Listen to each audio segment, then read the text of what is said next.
F'konferenza tal-aħbarijiet, id-Deputat Nazzjonalista Marta Sportelli esprimiet ħsieb differenti mill-Awditur Ġenerali għax ma kkundannatx l-aġir ta' Chris Said dwar il-mod li bih indaħal fi skemi ta' fondi għal kunsilli lokali. Shadow Minister Chris Said diġà ta' spjega dettaljata tiegħu, daħal fid-dettall fejn spjega l-ħidma kollha tiegħu wkoll x'kienet tinvolvi. Sportelli qalet dan jiem wara li ħareġ ir-rapport tal-Awditur Ġenerali li investiga l-iskema fondi għal kunsilli lokali bejn l-2008 u l-2013.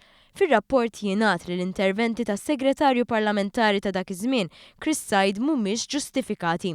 Saħansitra fir-rapport l-Awditur Ġenerali uża l-kelma unwarranted, ħaġa irregolari, biex jiddeskrivi l-involviment dirett ta' Chris Said l-aktar biex jagħmel tajjeb għal kunsill lokali tan-Nadur li tiegħu ħuh kien sindku li wara ntħil ta' Said il-kunsill akkwista 7,000 euro. Marta Sportelli li tant tagħmel konferenzi biex tgħid x'għandu jagħmel il-Prim Ministru Joseph Muscat ma kellix opinjoni dwar x'għandu jagħmel Simon Busuttil affaċċjat b'kundanna fuq Chris Said. X'azzjoni għandu jieħu Simon Busuttil fuq dan il-każ? Bħalma għamilt press conference state x'għandu jagħmel Prim Ministru qed insaqsik din.